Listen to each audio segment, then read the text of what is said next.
OK, on a du bon temps. Merci Seigneur.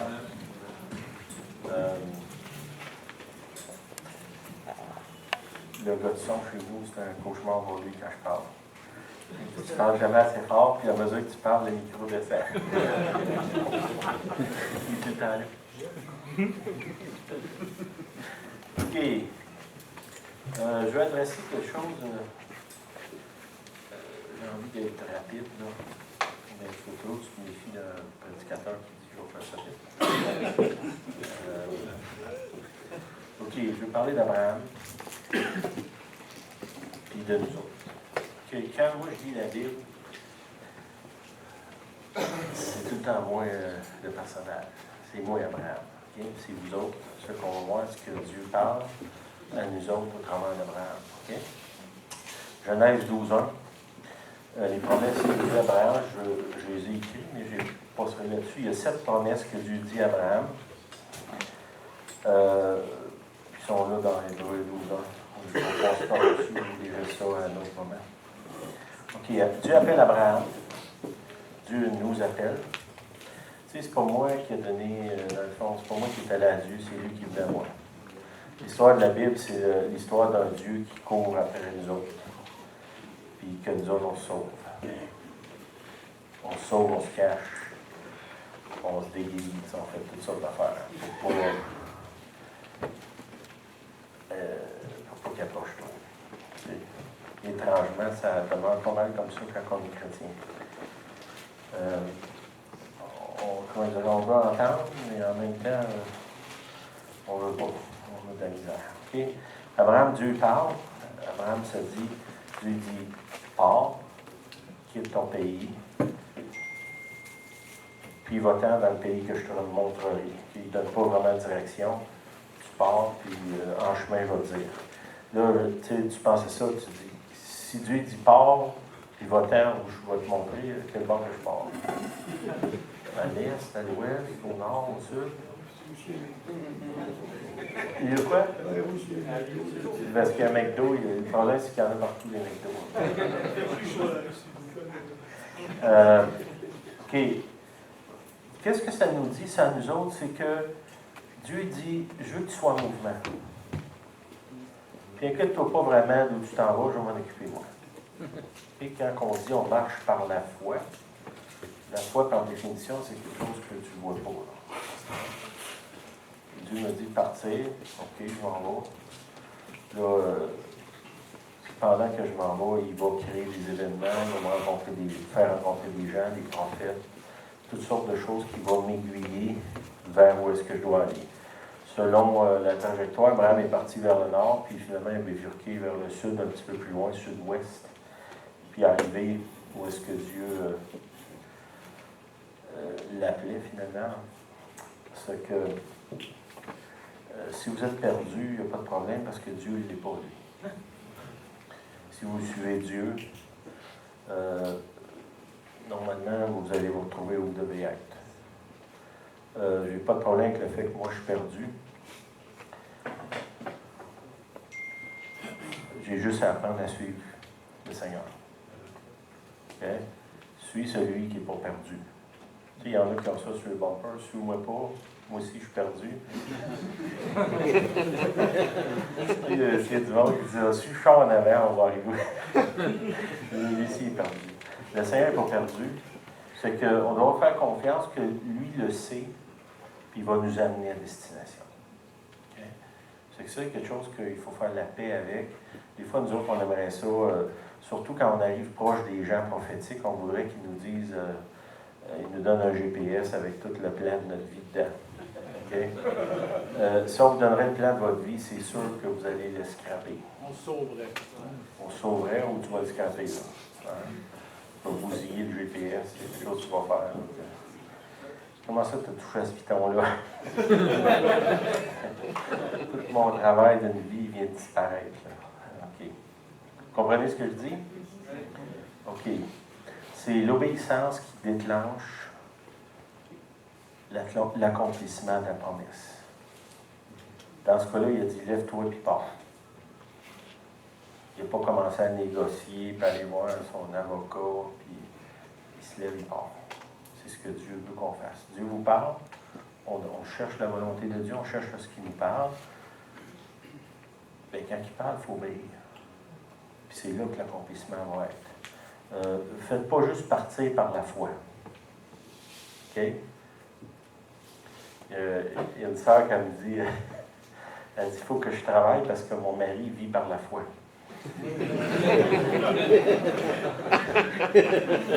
Une femme de pasteur qui me dit ça.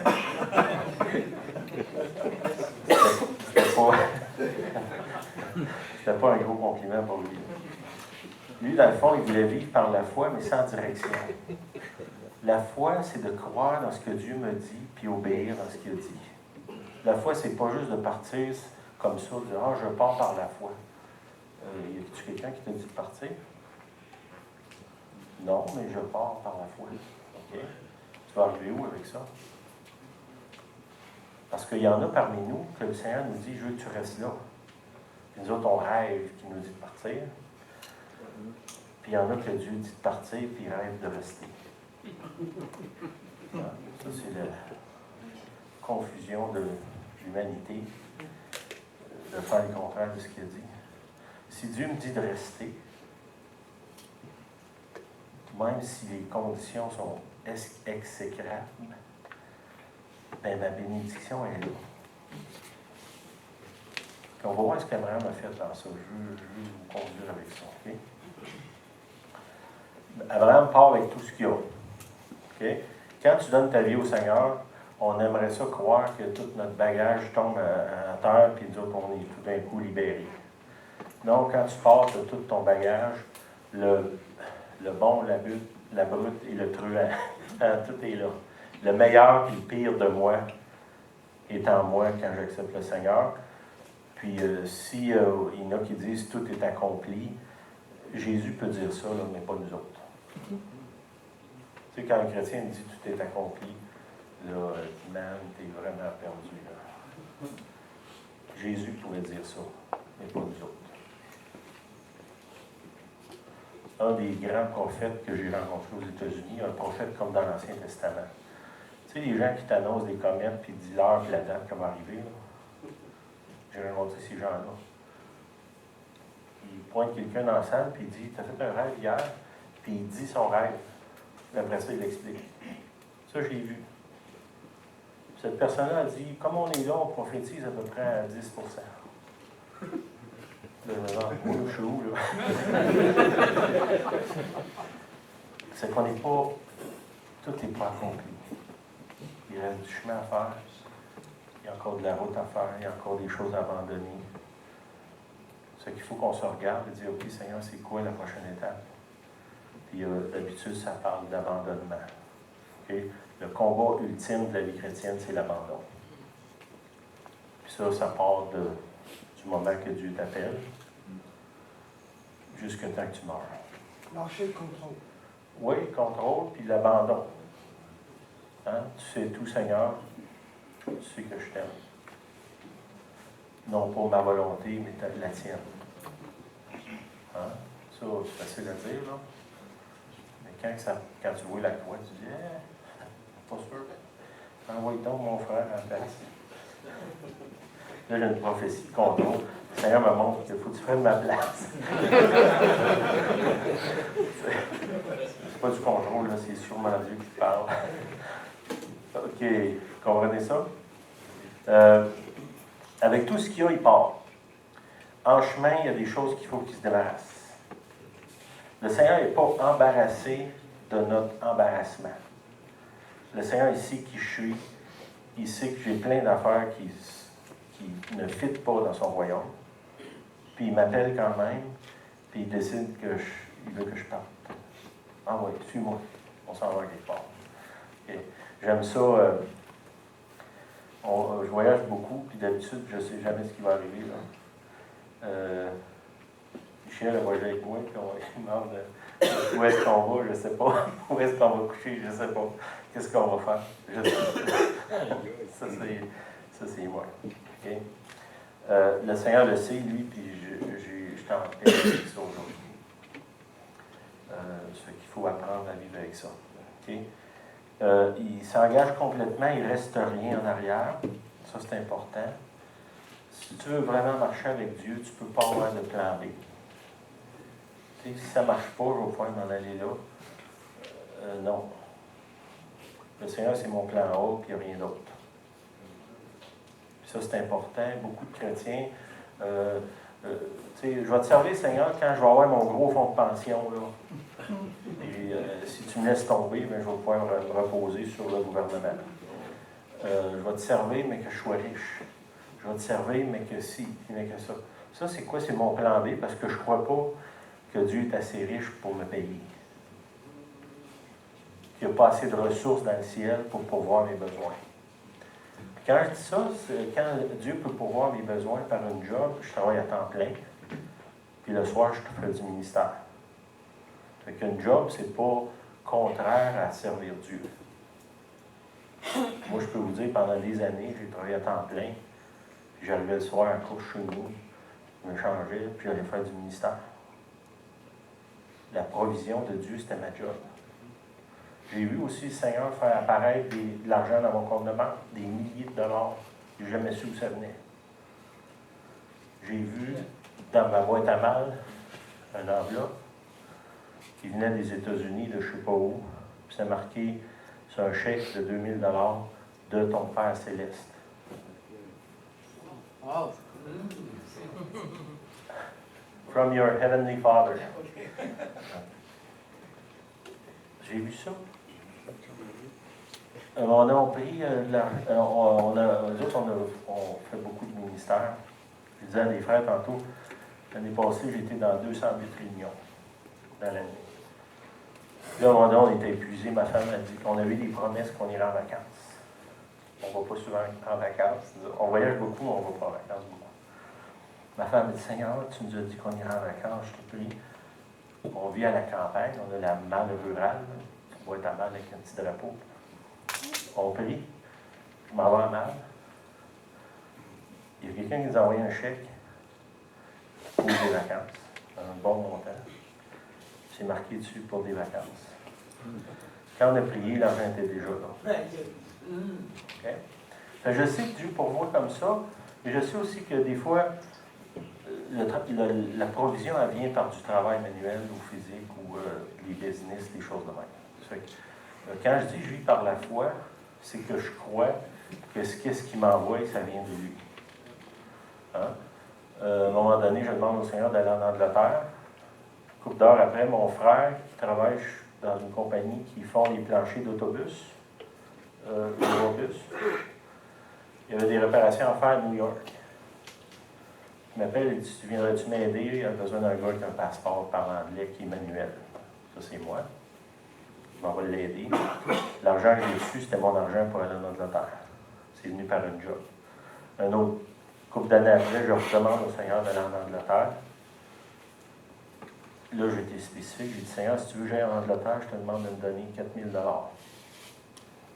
Le lendemain, quelqu'un qui appelle chez nous, il dit, Dieu me dit de vous donner de l'argent. Je dis, ah ouais, combien? 4000. OK. Wow. Oui.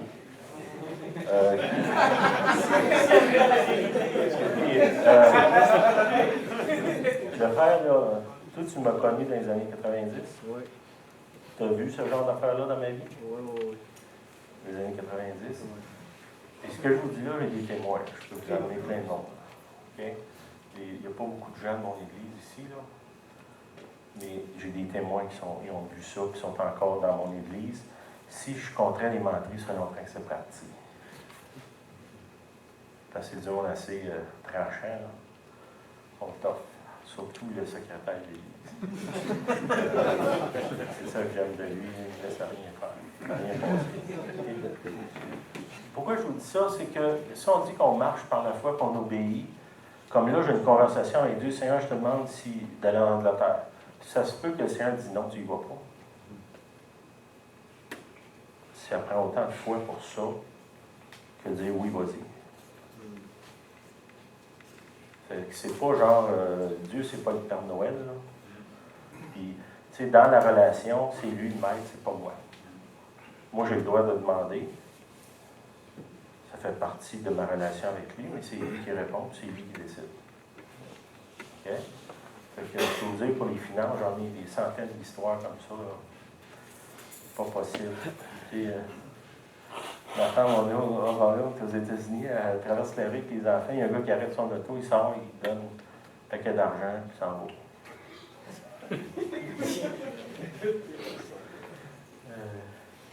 D'autres fois, c'est moi que Dieu demande à donner.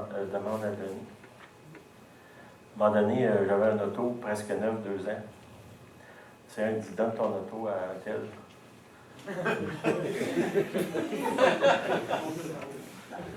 C'était 2 ans de paiement.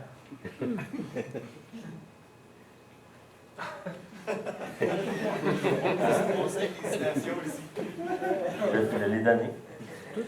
Pendant 2 ans, j'ai payé l'auto plus les assurances. Ça, c'est le fun quand Dieu me donne 2 000. Quand moi, je donne 15 000, c'est une autre affaire. Mais parce que je suis prêt à donner 15 000, c'est pour ça qu'il me donne l'argent. Quand je suis prêt à obéir, c'est le fun d'obéir quand c'est lui qui me donne l'argent. Quand il me demande à moi. C'est que, tu sais, la question de l'obéissance, il y a un côté où c'est extraordinaire. Dieu m'a amené dans plein de pays dans le monde avec pas de scène dans les poches. Mais d'autres fois, il m'a demandé des choses. Je me souviens, moi, d'avoir donné dans un meeting, je pleurais quand je donnais de l'argent. J'étais dans le Maine. Puis, tu sais, nous autres, on a vécu avec presque rien pendant des années. J'ai quand même 6 enfants. Là. À un moment donné, je m'en vais avec une gang de jeunes dans une église dans l'État de New York. Puis là, il y avait une école biblique qu'il y avait là. Puis la sœur, la femme du pasteur, elle se lève, elle dit, il y a un jeune qui va aller à l'école biblique, il n'y a pas d'argent, puis le Seigneur me montre que l'argent est ici aujourd'hui. Elle dit, demandez au Seigneur qu'est-ce qu'il veut que vous donnez. Moi, je suis assis là dans mon banc, où est-ce que tu es là, dans la rangée en avant, au bout de la rangée. Là, le Seigneur me dit, donne tout ton argent. Là, tu sais, j'étais avec un paquet de jeunes, personne n'a d'argent, là. C'est tout moi qui paye. Là, je pense, il faut que je retourne. Pour mettre du gaz, il faut qu'on mange au restaurant. Puis, j'avais pas de carte de crédit, j'avais rien.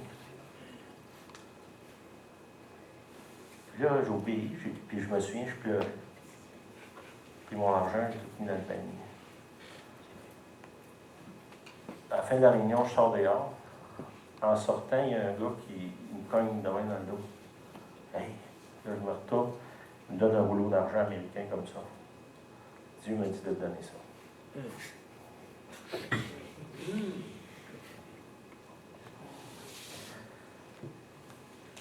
Si on veut déclencher l'accomplissement des promesses, il faut qu'on obéisse. Okay? Puis ces choses-là, je les ai vues à maintes reprises. À un moment donné, j'avais besoin de tenir l'hiver à mon auto.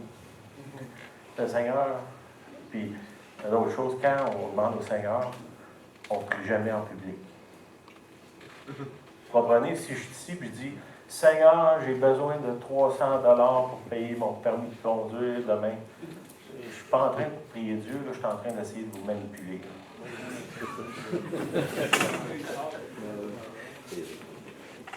Quand je prie en secret chez nous avec ma femme. Fait qu'il n'y a personne qui le sait. Puis quand je réponds, je sais que ça vient de Dieu parce que des fois, on met des montants exacts, des fois, on met des dates, des fois, on met des comment je dirais, des toisons. Okay, à un moment donné, je demande au Seigneur, Seigneur, est-ce que tu veux que j'aille en France? Je voulais aller en France. Le soir, il y a une jeune fille dans notre église. On a une église, il y a du monde pas mal, qui voit pas mal. C'est prophétique, on dirait. Là, j'ai prié en secret le matin avec ma femme. Le soir, j'arrive à la réunion, la jeune, elle me dit, je vois un drapeau de la France sur toi, ça te dit-tu quelque chose?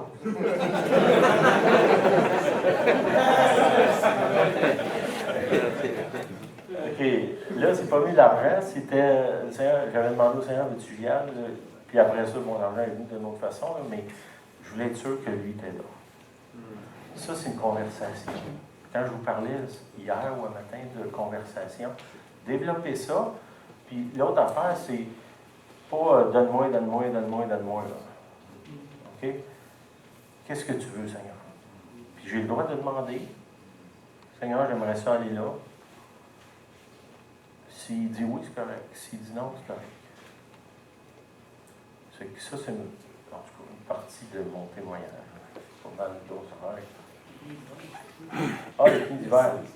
Je demande au Seigneur les pneus d'hiver. Le soir, il y a un frère qui me dit, un frère de Québec, un pasteur, il me dit j'ai changé ma vanne, là, puis j'avais des tailleurs nœuds dessus l'hiver, puis ils ne font pas sur ma nouvelle. T'aurais-tu besoin de ça, toi? Oui. Justement, il demandait ça à matin au Seigneur. Exactement la grandeur et tout que j'avais besoin. Des pneus presque neufs. Hein? Ah, ma fille. Nous autres, on a fait l'école ACE, unité, vous avez entendu parler de ça? Oui? Il y en a. Ah, ils l'ont fait, OK. Ben oui. Lui, il a presque l'âge des enfants. Là. Ma fille, on faisait l'école, on gagnait. C'est une autre histoire. Ça commençait avec 200 par semaine. Ça coûtait 75 pièces de gaz. Aller là, revenir par semaine.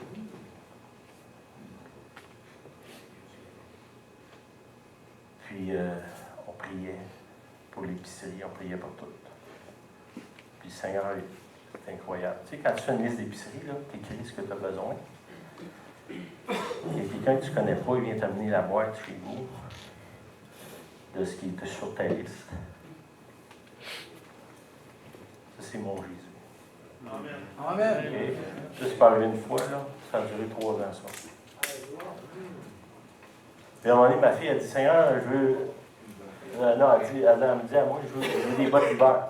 Tu sais, c'est une fille, là, c'est pas n'importe quelle botte.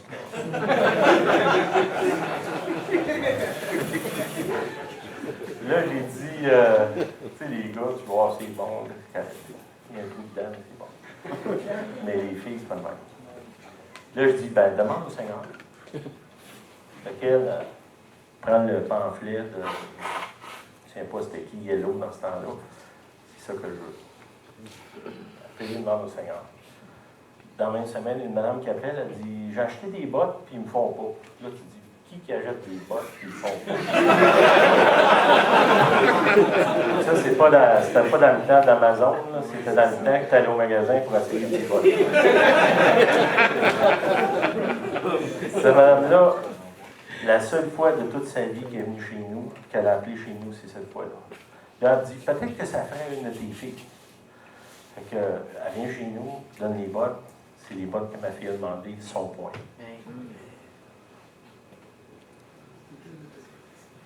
C'est ça. Puis, tu sais, je vous dirais, c'est triste que vous soyez impressionnés d'entendre ça. Ça devrait être notre vie quotidienne. À tout le monde ici.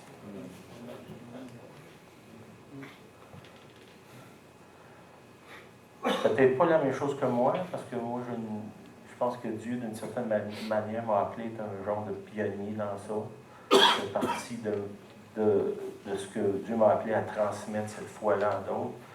J'ai des expériences un peu extrêmes, là. Ça dépend de Dieu. Tu sais, on faisait l'école 200, là, puis là, ça chiolait tout le temps. Puis le Seigneur dit, tu vas lui dire de te donner 150.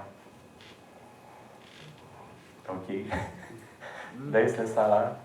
Puis le Seigneur continue à pourvoir au bout. L'année d'après, il dit, cette année, tu vas aller travailler pour eux autres pour rien. Là, on avait 0.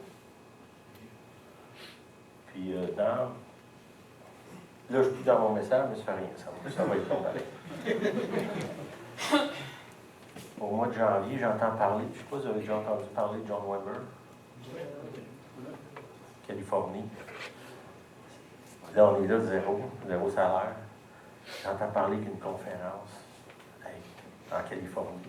Wow! Seigneur, 24 décembre, je demande au Seigneur, j'aimerais ça aller à cette conférence-là. Le 28 décembre, il y a quelqu'un qui me donne l'argent pour acheter des billets d'avion. Moi et ma femme. On s'en va à Bangor, dans le Maine, en Californie, pour 2 semaines. On n'a pas de scène.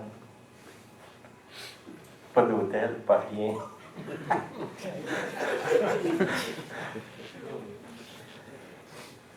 J'arrive à l'aéroport, il y a un gars qui vient me voir, je ne le connais pas, il donne un rouleau d'argent. Dieu me disait de donner ça, dans l'aéroport. Puis là, le Seigneur, il est là tout le long de ce voyage-là. C'est incroyable. On est revenu de là. Ma femme avait un don de guérison extraordinaire qu'elle a reçu pendant qu'on était là. Il y a une femme qui venait à notre église, quelqu'un un peu, mettons, retardé, un peu mental, qui est mis lourdement sur des médicaments, qui fait que presque est inerte, là. Elle est assise, puis la bave, il coule ici, là, dans l'église. Ma femme a prié sur elle, puis cette femme-là, elle faisait rien chez eux, elle était gelée, là, on pourrait dire, là. Son mari, il allait travailler, revenait, elle était encore couché, pas de vaisselle de fait, rien de fait, là. Ma femme a prié sur elle. Le lendemain matin, elle appelle une autre sœur de l'église, elle dit, là, je suis en train de faire des tartes, t'aurais pas un rouleau à pâte? Un rouleau, rouler de la pâte, là, elle dit, quoi? On va là, le ménage est fait dans la maison, il est en train de faire des tartes. Ça, c'est notre Jésus.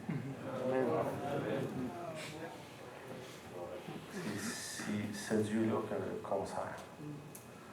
Ces expériences-là, peut-être vous dites, ben voyons donc. Si vous voulez, là, vous viendrez à mon église, je vais vous présenter les témoins de ça. Puis il y en a que ça fait plus que 20 ans, 25 ans. Un frère que j'ai amené au Seigneur, c'est Danny Russell. Toi, tu connais Danny? Danny, lui, je travaillais avec lui, je témoignais. Tu sais, moi, j'ai mes histoires qui n'ont pas de bon sens, j'en ai en place, en masse. Tu sais, des fois, tu dis ça à du monde, ils sont là. Les cinglés ou quoi. Là, j'ai dit, tu veux savoir si Dieu existe? À soir, là, va-t'en chez vous, couche-toi dans ton lit, là, puis mets tes mains comme ça, puis demande au Saint-Esprit de venir. S'il ne vient pas, là, ça ne vaut pas la peine que tu le serves. Hein? Vous n'avez jamais témoigné comme ça?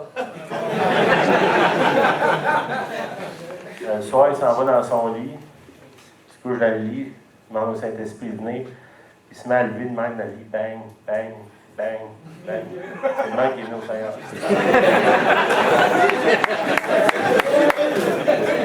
C'est le même qui est venu au Seigneur.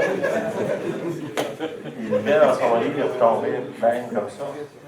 Le lendemain, il cherchait.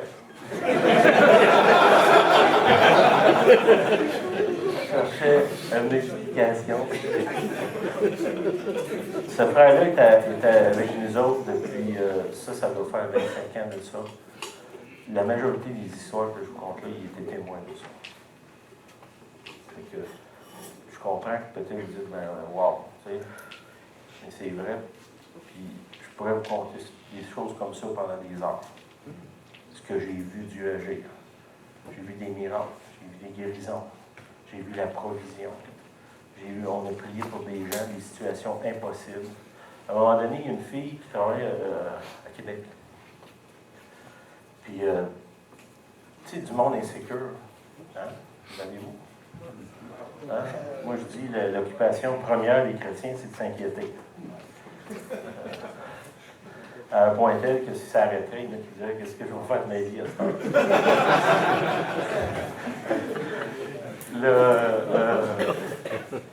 Elle, à 5 ans, son boss, il dit, ton poste, il disparaît, tu vas perdre ta job. Fait que là, elle vient avec lui, elle est toute angoissée. On prie pour elle. La semaine d'après, moi, je suis au Renaud-Bré, au magasin. Elle m'appelle sur mon téléphone. Elle dit, là, mon boss, finalement, il m'offre 2 jobs. Là, elle est angoissée de pas savoir quel prendre. Là, je suis au téléphone avec elle, puis une vision, puis je dis, devant toi, il y a 2 papiers. Celui à gauche, c'est le bon. Là, elle me dit, ben là, je suis dans le bureau de ma boss. Je dis, oui, mais devant toi, il y a 2 papiers, puis celui à gauche, c'est le bon. Fait qu'elle regarde sur le bureau, c'est le numéro de téléphone d'un des gars qui a offert le job. C'est à gauche. Ça, c'est notre Jésus. qui vient au secours de la petite fille angoissée au travers de moi. Dans ce cas-là, c'est moi, ça n'aurait pas été vous, là. Je ne sais pas si je vais prêcher ou quoi, là. En tout cas. Puis, Abraham, c'est ça.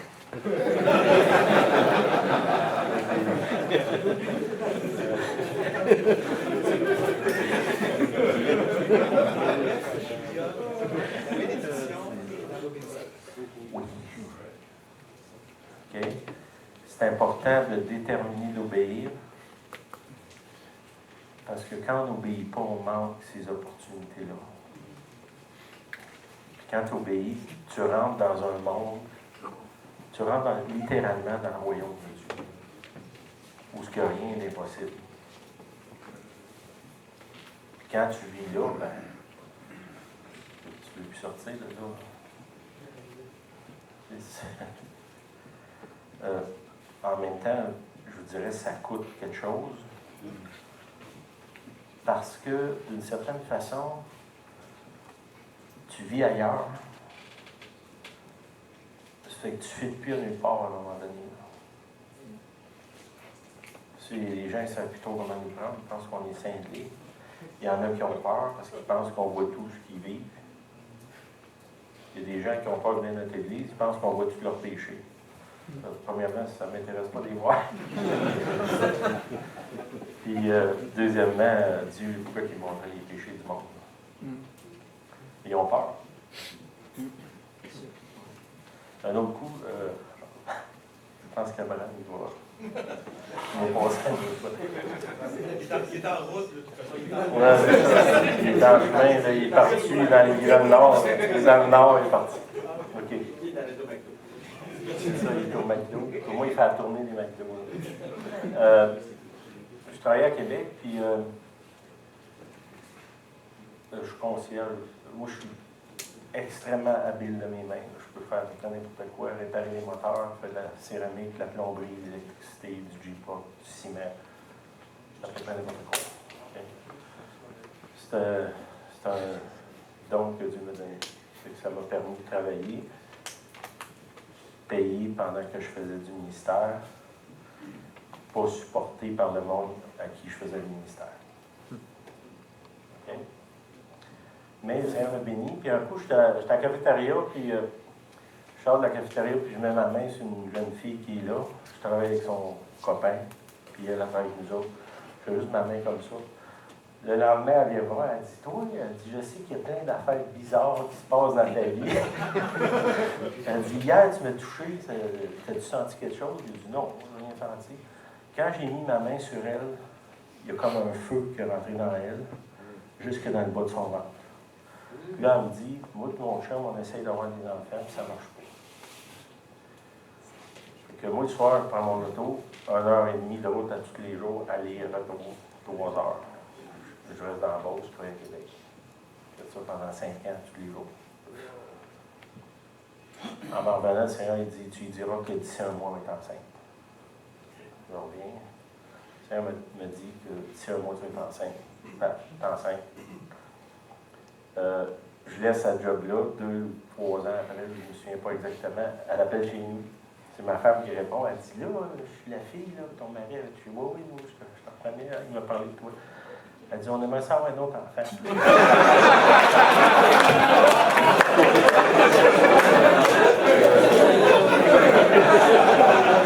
Là, ma femme a dit, ben, je vais prier pour toi, c'est correct. Elle a prié pour elle, elle tombe enceinte.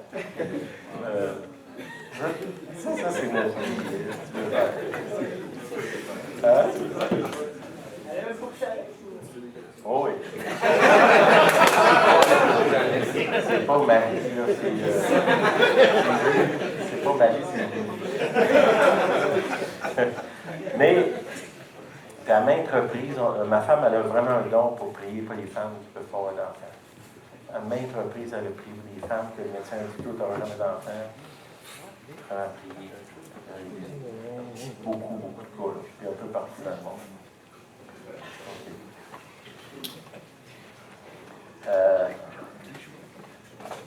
Okay. Et Abraham se retrouve finalement La Sichem.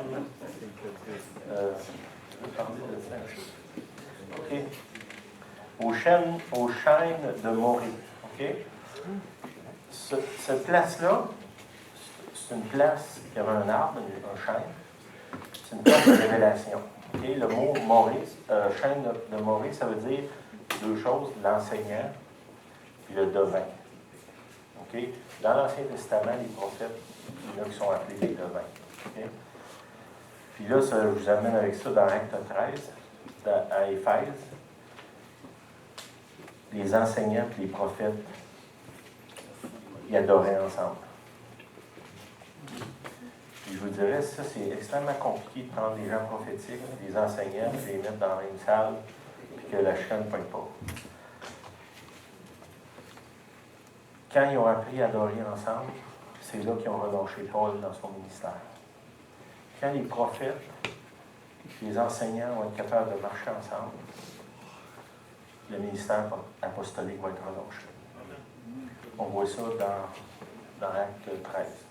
Et là, Abraham, il est là. Il est dans une place qui a l'enseignant et le devin. Ils sont les deux ensemble. C'est le devin, le prophète, là, on pourrait dire, pointe le chemin, puis l'enseignant nous montre comment y arriver. On a besoin des deux. Puis souvent, les églises sont très forts dans l'enseignement, mais ils n'ont rien de prophétique.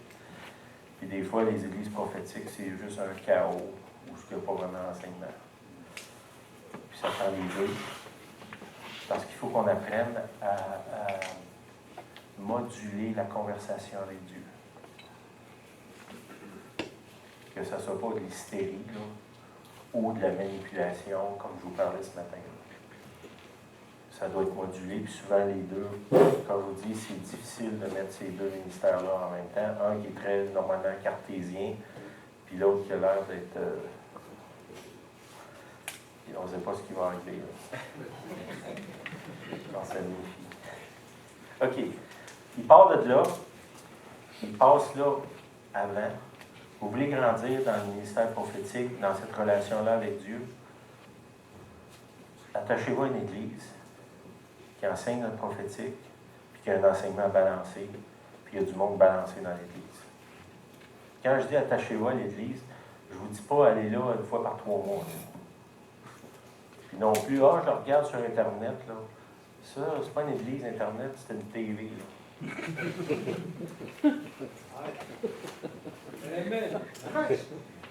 J'ai besoin du fer qui aiguise le fer. La TV, c'est de la vitre. Il faut que vous soyez attachés. Puis je vous garantis, il n'y a personne de nous autres qui va arriver à sa destination s'il n'est pas attaché à un groupe. Puis où je prends ça? Il dit dans la Bible de ne pas abandonner son assemblée. Puis vous pouvez regarder dans toutes les versions, ça dit toute la même affaire. Vous ne pouvez pas tordre ce verset-là, dire l'Église, c'est des ci, des ça.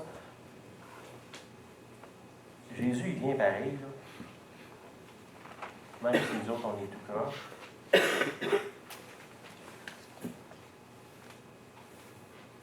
Il n'y a pas de raison pour pas venir à l'Église. Si on veut devenir des adultes, comme on parlait vendredi, ben, je suis capable, oui, d'endurer quelqu'un qui est difficile un peu pendant plus que 2 heures par semaine. Hein? Ça se peut-tu que c'est moins difficile dans la gang? Hein? Moi, j'endure les autres, mais les autres aussi, ils m'endurent. C'est ça, l'Église. L'Église, c'est comme une famille. Hein? Tu as choisi tes frères, tes sœurs, ta mère, ton père? Non. C'est pas moi qui choisis ça, c'est le Seigneur. Ben, l'Église, c'est Dieu qui a choisi. Il y en a dans ça que, ouf, c'est tough. Ça veut-tu dire que je vais renier ma famille parce qu'il y en a que j'aime pas? Non. Il faut vous attacher. Et si c'est difficile, c'est le Seigneur qui est en train de vous révéler que vous n'êtes pas mort à vous-même encore. Fait que le problème, c'est pas frère un tel, là, c'est moi. Tu sais, quand il est mort, même si je te donne un coup de pied, c'est pas supposé de faire mal. Fait que si je souffre encore de vous voir, ça veut juste me révéler que je ne suis pas mort encore. Mort à moi-même, je parle. Fait que le problème, c'est pas vous autres, c'est moi. Non? Vous êtes silencieux pas mal. C'est important, tu sais, ce que je vous parle de mon témoignage, j'ai envie de dire qu'il y a un bout dans la sauce que Dieu nous a emmené presque en enfer, là, avec des frères et des sœurs. Et parce qu'on a persévéré, on a resté là, que Dieu nous a emmenés dans le surnaturel à ce point-là. Ça, c'est au cœur même de tout le témoignage que moi j'ai. Ceux qui obtiennent les promesses dans la Bible, c'est ceux qui persévèrent. Fait que si vous passez des temps difficiles à l'Église, merci Seigneur. Il faut que tu sois là. Je peux te dire ça, moi. Sinon, tu t'avances de 2 pas, puis tu recules de 3. Tu vas passer ta vie à faire ça. Qui pourra témoigner de ta fidélité? C'est ça. OK? Puis là, ça c'était mon point. Je ne sais pas si je vais arriver là à un moment donné. Là, mais dans Genèse 12:8, ça dit il se transporta vers la montagne. OK? En fin de semaine, ici, c'est comme une expérience de montagne qu'on a. On est là ensemble, on est bénis, la présence de Dieu, on a des témoignages, on a prophétisé, on a reçu de la prière, on a donné. Et, bon, ça, c'est une expérience de montagne. Abraham, il se déplace vers la montagne. Puis, la montagne, c'est un lieu de rencontre avec Dieu. Okay? On dirait ça ici, c'est une expérience de montagne. Quand, je pense, mettons, ma fille qui a eu ses bottes, c'est une expérience de montagne. Le gars qui m'amène l'épicerie que j'ai écrit sur ma feuille, ça, c'est une expérience de montagne. Ça, c'est des expériences que c'est sûr que Dieu existe. C'est sûr, ça se peut pas. Là. On a besoin de ça. Mais pendant qu'il est là, étrangement, si vous regardez sa carte, il est sur une montagne. Puis il y a 2 lieux chaque bord de lui. Okay. Un, c'est A-I, Trémont. Puis l'autre, c'est Bethel. Okay. Vous savez que Bethel, c'est là que son petit-fils a eu l'expérience avec les chèvres. Hein? Jacob. Le petit-fils d'Abraham, c'est ça, Jacob. Il a eu, c'est là qu'il dit, ça c'est la maison de Dieu, hein, où les anges montent puis descendent.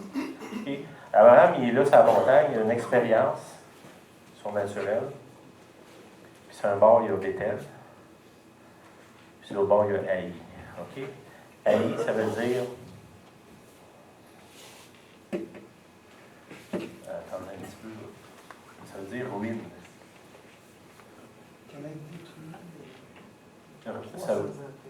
C'est ça, mais ça veut dire ruine. OK? Puis de l'autre bord, il y a la maison de Dieu. Puis lui, il tente les deux. Puis ce que je crois, c'est que quand on a une expérience de montagne, tu vas aller sur un bord ou sur l'autre. Puis lui, étrangement, il évite ça, il s'en va vers le sud. OK? Il est sur la montagne, à l'est, il y a Bethel, puis à l'ouest. Il y a une expérience, puis il s'en va vers le sud. Il s'en va vers où? Il s'en va en Égypte. Puis là, il tombe dans le trouble avec sa femme. C'est pas la femme, le trouble, c'est lui, là. Ouais, c'est ça. C'est lui qui se met dans le trouble. Pourquoi? Parce que, dans le fond, il dit... puis là, il y a... Si vous regardez en Hébreu 12:3, je pense, ça dit qu'Abraham a 75 ans. Puis là, il dit, sa femme est tellement belle, elle a à peu près le même âge que lui, que tous les hommes en Égypte vont tomber en amour avec elle, puis lui va être en danger de se faire tuer pour que quelqu'un prenne sa femme. Là, tu dis, elle a 75 ans. Wow! Qu'est-ce qu'elle avait l'air à 40 ans?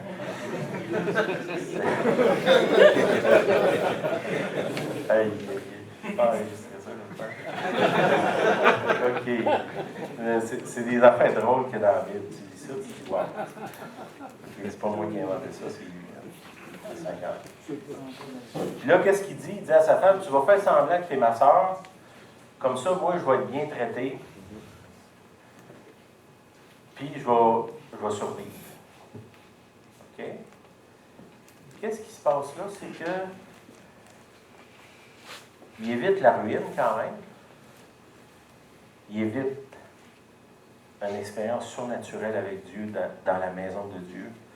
Il se sauve vers l'Égypte. Puis là, qu'est-ce qu'il fait? Il fait ce que tous les humains font. Il est centré sur lui-même.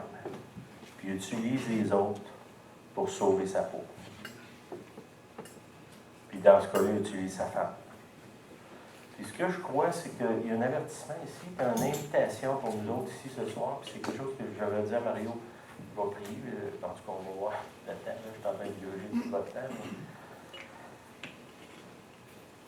On est ici, là, sur la montagne.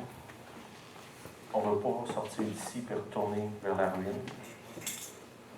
On ne veut pas non plus s'en aller dans le trouble parce qu'on est trop centré sur nous-mêmes. Puis c'est triste parce qu'il était juste à côté de Bethel. Il passe à côté, puis ça prend 2 générations avant qu'il le retrouve. Puis il est juste là. La maison de Dieu est juste là au côté. Puis lui, il décide de je vais aller dans le sud. Je vais aller dans le sud. Je vais aller en vacances. Il va rien foutre au soleil. Puis là, il se retrouve à tomber dans le péché. Puis son péché révélé. Puis ça va avec ce que j'ai parlé vendredi. C'est un homme-enfant qui pense juste à lui. Puis ça le prive d'une rencontre extraordinaire avec le Seigneur. Il est béni parce que les Égyptiens le découvrent, puis il se fait mettre dehors, puis il est obligé de retourner dans où ce qu'il devait être. Mais tu sais, je ne suis pas obligé d'aller me faire mettre dehors dans quelque part pour revenir au Seigneur. Puis peut-être que dans votre vie actuellement, vous êtes là, peut-être que vous êtes en chemin, vous n'êtes pas rendu là. Peut-être que vous avez passé où ce que les prophètes, les enseignants, puis là vous êtes rendu un petit peu plus loin, sur la montagne. Puis le Seigneur, il dit, c'est quoi tu décides? Tu retournes-tu vers la ruine de ton passé? Haï. Non, j'ai dit ça. Ou tu vas aller à Bethel? Ou tu vas aller encore perdre du temps? Cette semaine, il y a un frère chez nous que le Seigneur l'a convaincu que ça fait des années qu'il perd du temps. Et il nous a partagé ça en pleurant. Il n'a rien fait, il n'était pas dans le péché, là. Il était juste aux côtés de la volonté de Dieu. À construire sa propre maison. Puis quand il a parlé, je peux vous dire qu'il y avait un silence dans la salle parce que ça parlait aux autres. Il y a quelqu'un qui m'a rappelé, ouais, là, qu'est-ce que je fais avec ça? Il a agité une gang, c'était bon, ça fait longtemps. OK, j'ai à cœur de prier pour ça, pour que on prenne le bon choix. Ce choix-là, c'est pas vraiment ici qu'on va le prendre, c'est quand on va sortir. Amen. Tu sais, tu parlais tantôt d'aller dans les rues, témoigner, être un témoignage. Je peux aller dans les rues. Ça serait-tu bon que ma femme commence à croire que je suis un chrétien?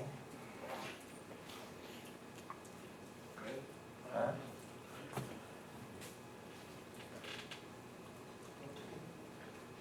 Tu sais, quand tu parles, là, puis la femme elle tourne les yeux, là,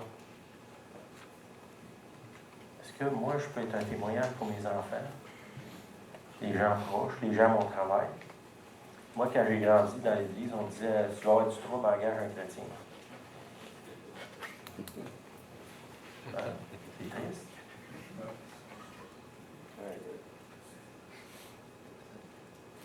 Sûrement que c'est plus comme ça aujourd'hui, là, mais je n'oserais pas trop examiner ça. Si on fait le bon choix, on va sortir d'ici et on va avoir une expérience Bethel. Puis Seigneur, sauve-moi d'aller m'en aller en Égypte, faire le câble, ou m'en aller retourner dans la ruine où j'étais avant. J'en veux plus de ça, j'en veux plus de cette vie-là. Je veux arrêter de penser juste à moi. je veux penser aux gens autour de moi, puis à toi, Seigneur. Hein? C'est quoi les deux plus grands commandements? Aime Dieu, puis aime ton prochain. Dans ça, il n'y a pas de mention de aime-toi toi-même. Ça, c'est le New Age. C'est les autres. Ça, c'est Bethel. C'est que je veux prier pour ça. Si tu as quelque chose, on va y aller. Sinon, je ne veux pas trop en mettre. Je vous encourage à relire ces passages-là. C'est pas long, là. C'est chapitre 12 de Genèse. Puis de l'appliquer à vous. Là. Quand tu lis, c'est moi, Abraham. Je suis parti avec mon stock. Puis là, je ne veux pas passer au côté. Ça fait 15 fois que je retourne en Égypte. Puis je me fais mettre dehors, puis je reviens, puis je me fais dehors, puis je reviens. Je ne veux plus ça, Seigneur. Puis je ne veux plus vivre dans la destruction. Je veux vivre pour toi, Seigneur. Je veux vivre à Bethel. Où est-ce que là, il y a la provision de Dieu? Ce que je vous contais de mon témoignage, ça, c'est Bethel. Je ne sais pas si ça vous intéresse, là. Moi, j'aime ça être là. J'aime mieux ça que la destruction puis l'Égypte. J'ai fait le tour, là, puis la plus belle, c'est là. Et aujourd'hui, j'essaie de rester là le plus possible. Ça ne fait pas de moi un homme parfait. Mais j'essaie d'éviter les autres places. Puis mon appel de mon cœur ce soir pour vous, c'est éviter les deux autres places. La plupart de vous autres, vous y avez déjà goûté assez, là. Vous savez que c'est pas bon. Bien, évitez ça. Bethel, la maison de Dieu. Révélation. La place où Dieu repose. Hein? C'est ça qu'on cherche. Si on peut vous transmettre ça comme un désir, quand vous allez partir d'ici, je pense qu'on va avoir accompli ce qu'on voulait. Là. C'est ça? Amen. Et Seigneur, je prie pour mes frères, ici, j'allais dire mes sœurs, ils ne sont pas là. Les pasteurs, tu dis tant les frères et sœurs. Les frères ici, Seigneur, Seigneur, on te demande de nous sauver, Seigneur, de nous-mêmes. Donne-nous, Seigneur, le désir, un seul désir, d'être à Bethel, dans la maison de Dieu. Seigneur, on prie que tu nous sauves de l'Égypte, que tous les détours qu'on a pris même dans le passé, Seigneur, libère-nous de ça, libère-nous de Haï, la place de ruines, Seigneur.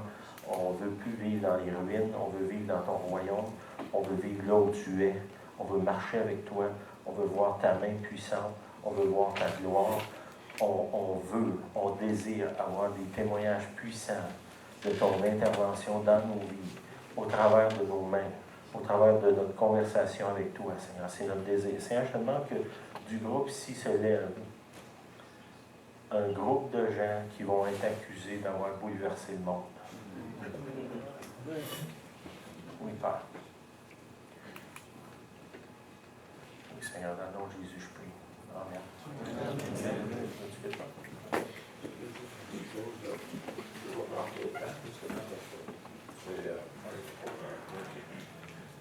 Parce que c'est sûr que le temps avance, puis beaucoup de choses s'est dit. Je crois que vous avez reçu beaucoup jusqu'à date. Vous avez vécu différentes expériences jusqu'à date. Et comme il a dit, le frère a dit, on est sur la montagne aujourd'hui. Mais demain, on va descendre la montagne. Vous allez retourner chacun chez vous. On va tomber, comme on dit souvent, on s'en va dans la réalité moderne. Mais vous êtes là pour entrer la différence. Et le Seigneur me montrait tantôt qu'il avait rajouté une mesure de foi en chacun de vous. Amen. Et je voyais aussi une chose que le Seigneur ajoutait en chacun de vous, une soif que ça fait longtemps que vous n'avez pas expérimenté. Une soif qui a augmenté en vous à partir d'aller jusqu'à aujourd'hui. Puis cette soif-là ne devient votre responsabilité de l'entretenir, de la nourrir, de la faire grandir. On a le Saint-Esprit avec nous. Il est notre aide. Vous allez descendre demain de la montagne. Mais vous savez que la parole de Dieu nous dit que ce sont les violents qui s'emparent des choses du royaume. Amen. Puis la première violence que vous avez, c'est envers vous-même. Il y a un combat qui vous attend devant vous. C'est un combat continuel. Quand on est des enfants de Dieu, Dieu nous appelle à être des guerriers pour lui, à foncer, à avancer. Donc, vous allez être mis au défi. Vous avez vécu jusqu'à date des belles expériences et Dieu veut vous en faire vivre d'autres expériences. Mais oui, certainement, vous allez retourner chez vous et vous allez faire face à différents défis. Donc, soyez prêts à faire le bon combat de la foi. Et tu sais, dans le fond, on pourrait dire, soyons des hommes. Et n'ayez pas peur de dire, Seigneur, que veux-tu que je fasse? Faites de moi un serviteur que tu pourrais utiliser pour ta gloire. Parce qu'on a besoin de là où ce que Dieu nous a placé, d'emmener la différence. Et merci Seigneur pour ce que vous avez reçu jusqu'à date. Les expériences que vous avez vécues aujourd'hui, hier, prenez note de ça, retenez ça, nourrissez ça et regardez ce que Dieu va faire. Amen. Puis je veux prier une autre chose. Tu sais ce que je vous ai parlé de ma vie, là, des choses que j'ai expérimentées. Je prie le Seigneur qu'il mette dans vous autres une sainte jalousie. Pour dire, Seigneur, moi je veux ce que lui a. Ça ne m'enlèvera rien parce que les ressources du ciel sont illimitées. Je me souviens, la première fois que je suis allé où il y avait les prophètes, je ne voulais pas une parole, je voulais le don. Je disais, Seigneur, moi je veux avoir ce que d'autres ont. Le Seigneur me l'a donné. Ça a coûté quelque chose quand même. Ça valait la peine. C'est que je prie que Dieu mette dans vous une sainte jalousie, dans le sens, pas de colère, rien, mais un profond désir de dire, ce que lui il a parlé, là, ben moi je veux le vivre, ça. Je ne veux pas juste en entendre parler, là, je veux le vivre. Et chacun à sa façon, là, vous ne vivrez pas mes expériences, sont à moi. Les vôtres. Commencez à parler avec lui, converser avec lui, lui demander des choses. S'il dit non, c'est merci Seigneur. S'il dit oui, c'est merci Seigneur. S'il dit c'est plus tard, c'est merci Seigneur. Amen. Commencez à lui demander. Commencez avec des petites choses. Des petites choses. Puis là, ça va bâtir votre foi, ça va bâtir la relation. Vous allez vouloir encore plus parler avec lui et être à l'écoute. Qu'est-ce que toi tu dis, Seigneur? Moi je dis ça, lui dit ça. Toi, c'est quoi tu dis? De développer ça. Puis Seigneur, je te demande de mettre une sainte jalousie dans mes frères ici, où est-ce qu'ils vont désirer profondément avoir ce genre d'expérience-là avec leur vie, Seigneur. Puis qu'on puisse, quand on se rassemble, Seigneur, qu'on ait plein de témoignages de ce que tu fais, de ce que tu es, Seigneur, vraiment. Que ce ne sera pas juste des livres qu'on a lus, des témoignages qu'on a entendus, mais c'est ce que... Moi, j'étais là. C'est à moi que c'est arrivé. Que chacun de nous autres, on peut se lever et dire, moi, j'ai un témoignage. Amen. Amen. Soyez bénis. Merci de nous recevoir.